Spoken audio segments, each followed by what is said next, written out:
Hi guys, so today I'm going to try out my Autoship from the, I guess, envelope Autoship that Diane Press had put out a few months back. I believe this is the first iteration, right? The Falloween. These videos are going to be kind of quick because I can't really fill out like the person's information that I'm going to, address this to, at least not on camera. So we'll try it out. So if the initial iteration is still available, I'll link it for you guys. That would be an affiliate link, which means I'll make a small commission if you purchase items to those links.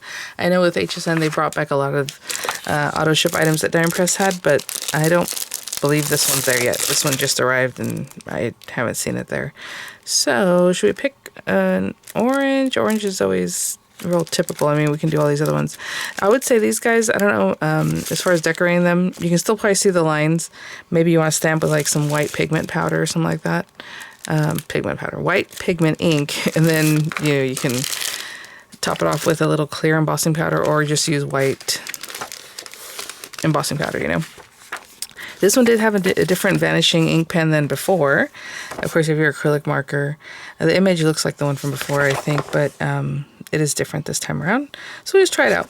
Something fun. So you have your 5x7s, you have your A2. So generally I work in A2, so I'm going to go ahead and make an A2 one today. You have your little stickers. They're all the same for the back to look like, a little seal there. I don't remember what I did last time, but I usually like to put my address on the back. Not even my name, just the address. But again, that would be a little awkward for today. But they do have it set up so that you can put your lines on here. With this guy, you're going to have your lines for your, return, and then the address that you're sending to. And then if you're doing 5x7s, you would use the whole thing. Okay, and that'll give you something like that. Actually, let me see, what did it say? I want to say it was something a little bit different. Align the envelope with this side of the top edge.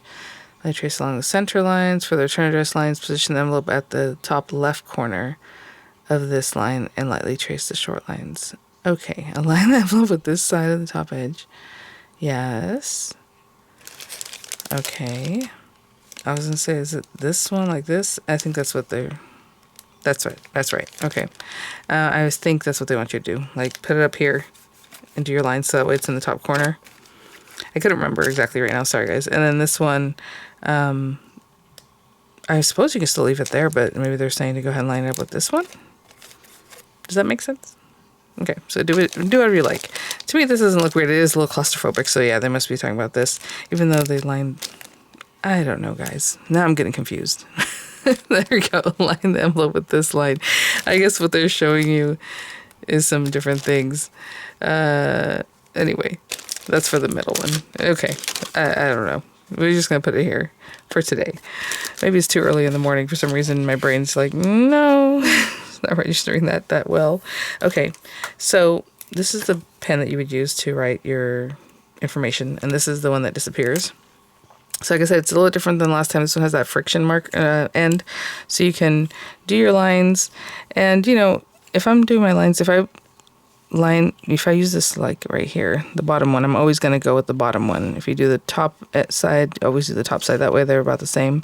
And you roughly need the line. It's not like the biggest deal. Oh, I'm running out. Hold on. Oh, no. My pen. Oh, that's not good. Is like out. I can't know if I can make it keep going. Hold on. I was trying to scratch it over here on a... It's full. Okay. Let me keep trying to use this on a scratch piece of paper till it starts working again. I'm just... Literally, there's a little piece of paper here next to me that I'm just going to like this until it starts writing, hopefully. I'll be back. Okay. Literally, as soon as I paused, I smacked it on my finger and it started writing. So, I just kind of went like this. I don't know. Out of desperation, you start doing things, and that worked. So, okay.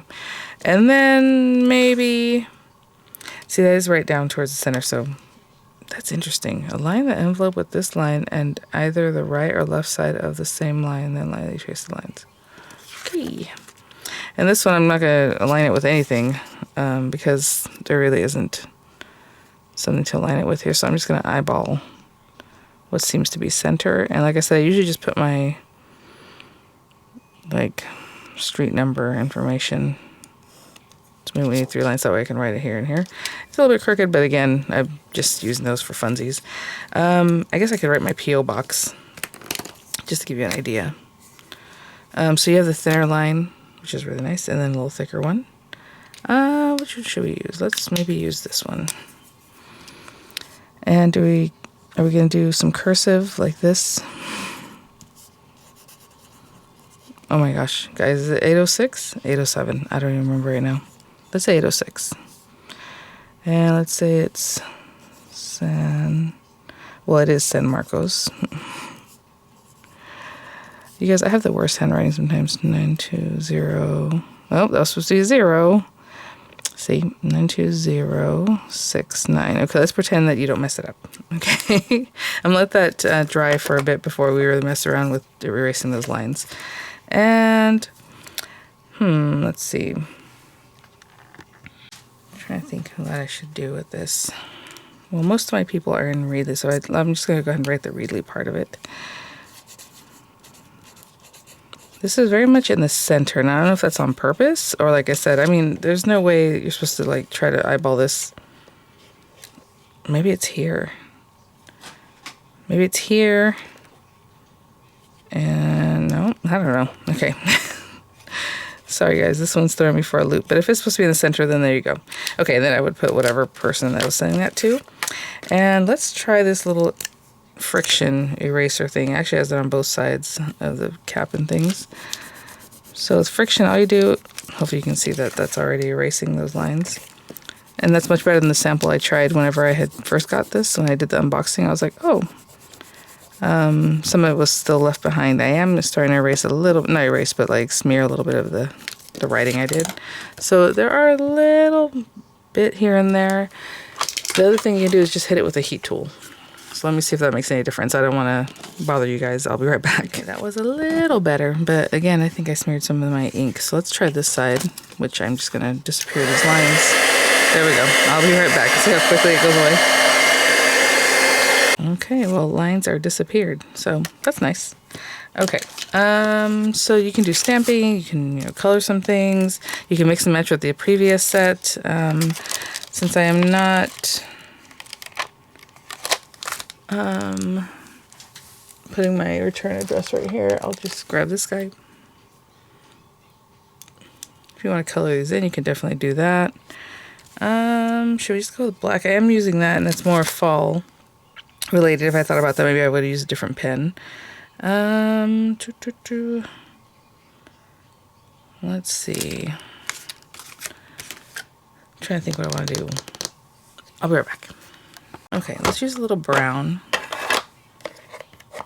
I'm going to use a very light brown, because then I'm going to take the Thankful for You and put that there too. And I don't know, I think that's street legal, right? That's okay to send things off that have decorations all over like that.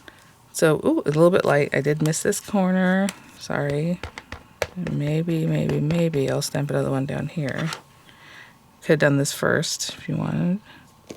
And I'm just going to do it very lightly. That's why I chose a very light color. Now I'm going to make sure I'm poking around every area there. And even if I did secondary, look, it looks like it's behind because it's very light. And then I was going to take a sentiment and stamp in there. So maybe I'll stamp it where I missed that spot.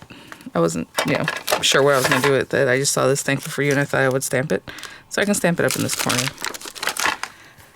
Maybe cover that area. Or maybe attract more attention to that area. I don't know. Okay. Let's see.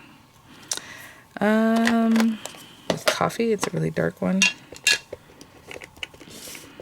And what is that? I was gonna say that area must be funny because of all of this. I'm gonna leave it closed though. And I'm going to go for it. And I'm gonna hold it down really well, making sure we're making contact. Cute, Thankful for You.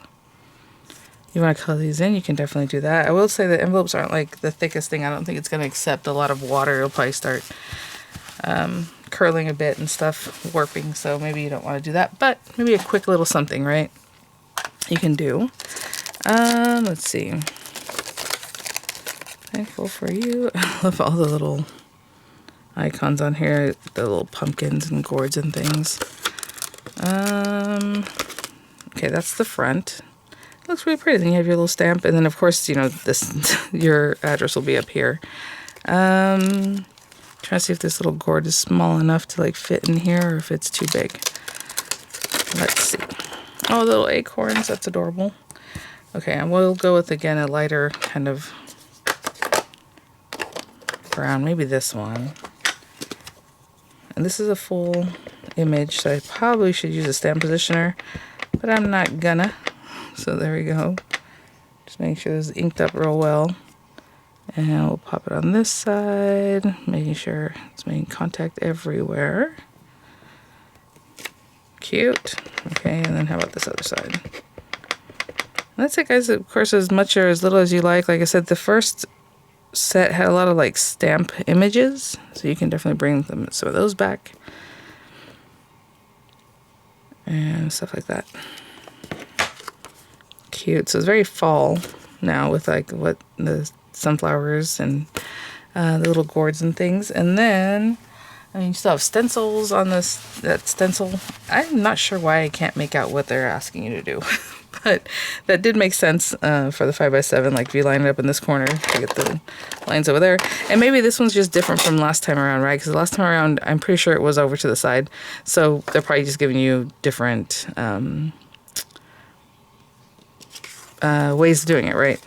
Because I'm pretty sure last time it was like over here, even though you lined it up in the middle for the A2. Like these lines were further over. So maybe that's what it is. Maybe I'm just not reading it correctly. But for this one, for sure, you're going to put it up in this corner, and if you put this down to this corner, it'll be a little bit lower. But if the whole thing is to put it in the middle, like the other one, then you would leave it here and still have the lines right in the middle, right? Like this one. I don't know. Do what you like. That's how I'm interpreting it. Okay, guys. Well, that's it. Just a quick little, try out of this guy. Now we have our little set to do all our little Halloween things. Again, I mean, you can use this on cards. It doesn't just have to be used for envelopes with all the different little images that are on there and the sentiments and everything, right? You can make it up a cute little vignette, I'm sure. All right, guys. Well, thanks for watching. I will have some images coming up. I'll have some links in the description box if, available, and I will see you all at the next one. Bye now.